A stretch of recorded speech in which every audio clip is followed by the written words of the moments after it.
Magandang araw! At dahil nga anihan na ngayon, pumunta kami ngayon dito sa Maligaya. Ito yung isa sa pinakang pinagkakaabala ni Papa nung nandito pa siya. Say hi sa mga Maya! Sobrang daming memories namin dito. As in, kahit nung nandito pa si Papa, never niya kaming pinagtalok or anything na gawain dito sa Palayan. Kahit nung bata pa kami, gustong-gusto namin itry kung paano at kung ano yung mga ginagawa nila dito, pero si Papa ayaw talaga. Si Mama gustong-gusto niya kaming pinagtatrabaho sa ganitong lugar para daw masanay kami.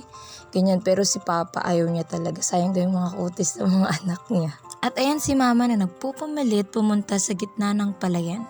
Kasama nga pala namin si Lloyd ayun sa unahan. Gusto rin kasi ni Mamang kumustahin sina Kuya Jojo, kaya sumama na kami. Basta naalala ko, sabi ni Papa, nakadepende sa kulay ng butil ng palay kung pwede na siyang anihin. At kung napapansin niyo yung mga mahabang nylon na yan na may mga nakalawit na plastic, yan yung magsisilbing panakot sa mga mayang super dami. At kung nakikita niyo yung kamay ko, oo, kamay ko yan. Ay ganyan daw po ang tamang way para hilahin yan. Akala mo lang madali, pero maghapon ka maghihintay dyan. For the habog ng Maya. Hahabugin mo ang Maya ng buong araw. Syempre, special thanks for Kuya Jojo. Mamaya makikita niyo siya dito. At ito yung kubo na nagsisilbing silungan tuwing mainit at tag-ulan. Hello po sa mga kaibigan ni Papang sobrang masisipag. Panigurado ako sobrang namimiss na to ni Papa. At ayan, natatanaw ko na nga ang katas ng pagod at sipag ng mga dakilang magsasaka. Hello po!